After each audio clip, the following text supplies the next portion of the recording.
अगले दिन भी सब वही मामूल के हिसाब से अपने अपने कामों में मसरूफ हो गए। अगले दिन मैं टीवी वाले कमरे में बैठा टीवी देख रहा था और चैनल बदल बदल के देख रहा था, तो मैंने सोचा अपने कमरे में जाकर बैठा जाए। मैं जब टीवी वाले कमरे से बाहर निकला तो मेरी नज़र किचन में पड़ी। वहां चची शेल्फ के पास खड़ी सब्जी काट रही थी। मैंने कहा, चची जान आज क्या पका रही है, मैं आप की मदद कर दूं? चची ने अपना नीचे वाला होंठ काटते हुए बोली, भतीजी इतनी दिन बाद चची की मदद का ख्याल आया है। आगे से हंसने लगी। मैंने कहा, चची इतना सब कुछ कर लिया है, मुलाकात भी अच्छी होती है। वो बोली, जितना कहा है वो कर। मैंने इस दिन भी समझाया था कि मैं जितना कर सकती हूँ कर दिया करूँ, उसके लिए तुम्हें और अच्छा अच्छा माल जरूर खुला दिया करूँगी। मुझे चची की बात है गुस्सा तो बहुत आया, लेकिन चुप रहना ही बेहतर समझा। मुझे पता था एक ना एक दिन तो चची से मुलाकात करके ही रहूंगा। लेकिन सुना भतीजे, कैसी लगी मैं तुम्हें? मैंने सांस बहाल करके कहा, वाह चची कमाल है, आप अपने तो आज दिल खुश कर दिया। चची ने कहा, अब जाकर नहा लो, मैं भी नहाने जा रही हूँ। और वो अपने कमरे में बने बाथरूम में चली गई और मैं सहन में बने हुए बाथरूम में घुस गया और दोबारा आकर टीवी देखने लगा। चची भी नहा के किचन में अपना काम खत्म कर रही थी। सारा काम खत्म करके वो अपने कमरे में जाने लगी तो टीवी वाले कमरे में आई और आकर बोली, काशी बेटा मेरा कमरे में आओ, कुछ बातें करनी है। यहाँ दादी का कमरा साथ में है, आवाज चली जाएगी। ने टीवी बंद किया और चची के साथ उनके कमरे में आकर कुर्सी है बैठ गया और चची अपने बेड पे बैठ गई। मैंने पूछा, क्या बात करनी है आप बताएं? तो कहती हैं कि देखो काशी बेटा, जो कुछ भी तुम्हारी और मेरे दरमियान चल रहा है वो किसी के आगे भूल के भी जिक्र नहीं करना, नहीं तो हम दोनों को जो जिल्लत उठाना पड़ेगी वो तुम्हें बहुत अच्छी तरह पता है। मैंने कहा, चची अब क्यों फिक्र करती हैं, मैं किसी को भी नहीं बताऊंगा और न किसी को अपने इस ताल्लुक में शामिल करूंगा। अब क्यों फिक्रमंद हैं इतनी? वो बोली, देखो काशी बेटा, अभी तुम इतनी बड़े नहीं हो, इसलिए डर लगता है कि कहीं भी तुम्हारी जुबान से ये बात निकल गई तो हम दोनों की खैर नहीं होगी, इसलिए तुम्हें बार बार ताकीद कर रही हूं। मैंने कहा, चची जान अब बिल्कुल बेफिक्र हो जाए, मैं अगर इतना बड़ा नहीं हूं तो इतना छोटा भी नहीं हूं, इसलिए आप अपने दिमाग से ये निकाल दें कि मैं किसी को ये बात बताकर आपको भी जलील करवाऊंगा और अपने पैरों पे भी कुल्हाड़ी मारूंगा। चची बोली, शाबाश बेटा, अगर तुम अपने वादे पे कायम रहे तो देखते जाओ मैं तुम्हें कितनी ऐश करवाती हूँ। मैंने कहा, चची आप तो बहुत अच्छी हैं, तो कुछ और करो ना, आज नौरीन को देखे हुए भी 3 दिन हो गए हैं। चची बोली, मुझे पता है कल इतवार है और सब घर है होंगे, इसलिए कल का दिन निकालो, परसों दिन में तुम्हें बता दोगी। मैंने कहा, वाह क्या बात है चची, दिल खुश कर दिया है, लेकिन ये तो बताओ कौन है तुम्हारी अलावा जो खूबसूरत हो? वो बोली, मैं बताऊंगी तो तुम्हें यकीन नहीं आएगा। मैंने कहा, अब बताओ तो सही, वो कौन है? कोई अपनी रिश्तेदार है क्या? वो बोली, नहीं रिश्तेदार नहीं है, अपने मोहल्ले की ही है, वो कोई और नहीं नौरीन की उम्मी है। जब चची के मुंह से सुना तो मैं उछल पड़ा और हैरत से चची को देखने लगा।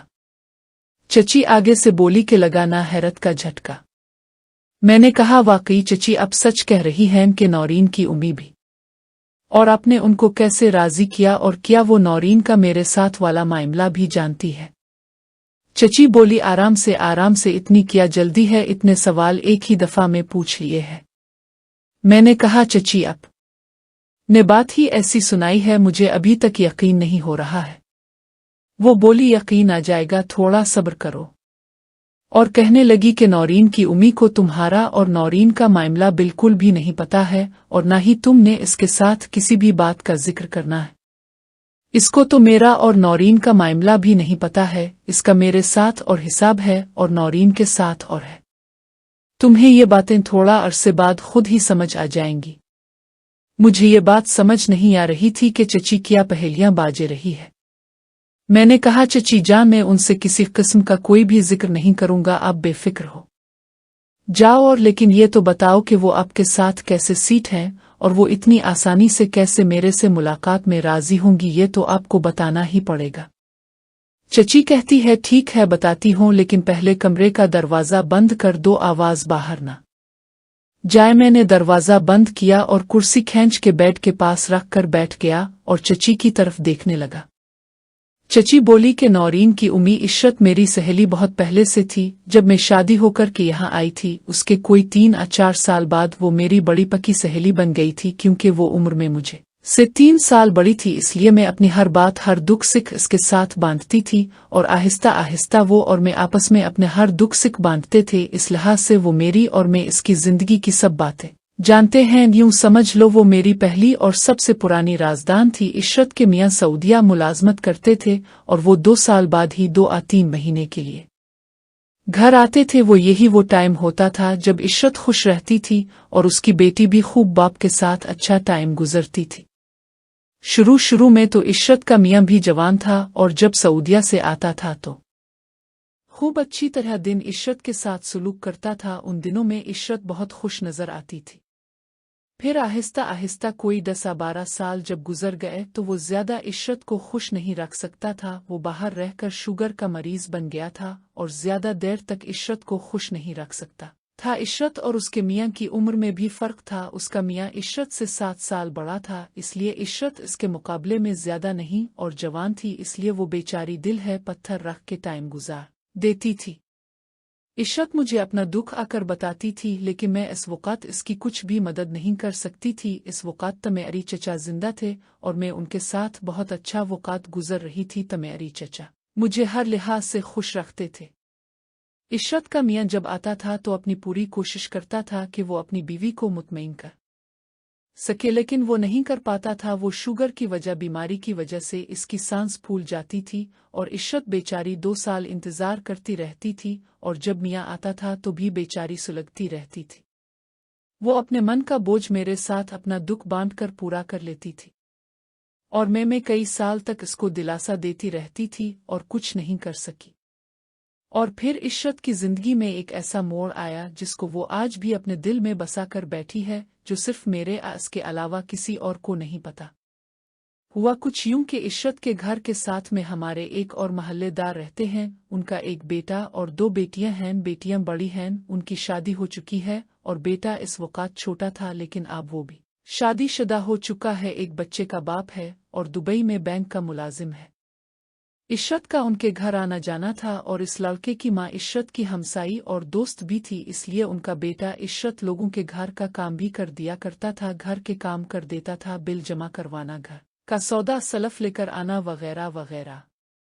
इसका इशरत के घर आना जाना आम था। वो लड़का इशरत को इशरत आंटी कहकर बुलाता था और अपने घर की तरह उनके घर का भी ख्याल रखता था। इस लड़के की उम्र इस वक़्त कोई 22 साल थी और अच्छा सेहतमंद भी था। उसके बाप की अच्छी खासी बड़ी शेखुपुर में अपनी किराना की दुकान थी। जब नौरीन की शादी नहीं हुई थी इस वक़्त वो बस अगर कोई घर का काम होता था तो इशरत के घर आता जाता था, लेकिन जब नौरीन की शादी हो गई तो वो इशरत के घर ज्यादा आता जाता था और इशरत से कहता था कि आंटी आप अकेली होती हैं, इसलिए मैं आपका हाथ बारने के लिए आ जाता हूँ। बाजी नौरीन के बाद अब तो अकेली होकर रह गई हैं।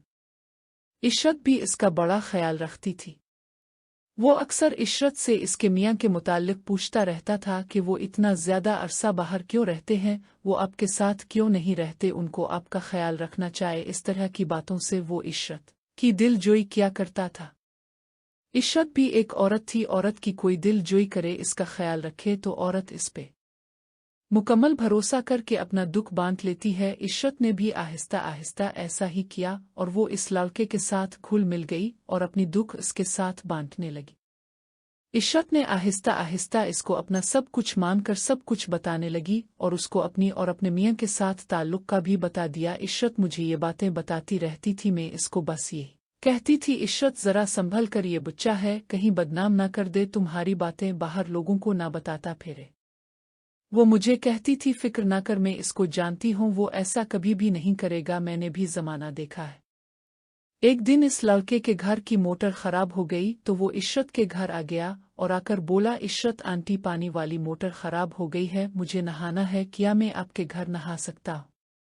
इशरत ने कहा, ये तुम्हारा अपना घर है, जो चीज़ मर्जी है इस्तेमाल करो, इसमें पूछने की क्या ज़रूरत है। और वो शुक्रिया, इशरत का घर ग्राउंड फ्लोर है था, इसलिए थोड़ा बंद था, बिजली जाने से थोड़ा अंधेरा हो जाता था, इसलिए बाथरूम में भी अंधेरा हो गया और वो लड़का डर के मारे अंदर से बोला, आंटी यहाँ बहुत अंधेरा है, मुझे डर लग रहा है, क्या मैं दरवाजे खोल के नहा लूं? इशरत इस लड़के की बात है हंसने लगी और बोली, बेटा दरवाजा खोल लो, अंधेरा तो बाहर भी है, तुम दरवाजे खोल के नहा लो। वो लड़का दरवाजा खोल के नहाने लगा और इशरत बाथरूम के बिल्कुल सामने बने किचन में इमरजेंसी लाइट लगाकर हांडी बना रही थी। कोई आधे घंटे के बाद बिजली आ गई तो बाथरूम का दरवाजा खुला हुआ था और किचन सामने होने की वजह से जब इशरत की नज़र बाथरूम के अंदर गई तो वो वहां का मंजर देखकर हक्का बक्का हो गई और हैरत से फटी फटी आंखों से अंदर का मंजर देखने लगी। अंदर वो लड़का, जब इस लड़के की नज़र इशरत है पड़ी तो इसका रंग लाल सुर्ख हो गया और वो डर के मारे इसने जल्दी से दरवाज़ा बंद कर दिया। इशरत भी दरवाज़ा बंद होने की वजह से अपने हवास में वापस आ गई। इशरत चूल्हा बंद करके जल्दी से अपने बेडरूम में जाकर दरवाजे बंद कर बैठ गई और सोचने लगी, ये मैंने आज किया देख लिया। और बार बार उसको इस आंखों के सामने घूम रहा था और इशरत के मियाँ को भी छठी काट कर बाहर गए हुए 1 साल हो गया था। ना चाहते हुए भी इशरत के दिल हैरत में डूब गया। इसने जल्दी से अलमारी में से नई चादर निकाली और बेड पे डाल दी और पुरानी चादर को उठाकर और हल्का सा दरवाज़ा खोल के बाहर को देखा था तो इस की नज़र बाथरूम के दरवाजे की तरफ गई तो वो खुला हुआ था। वो आहिस्ता आहिस्ता से चलती हुई बाथरूम में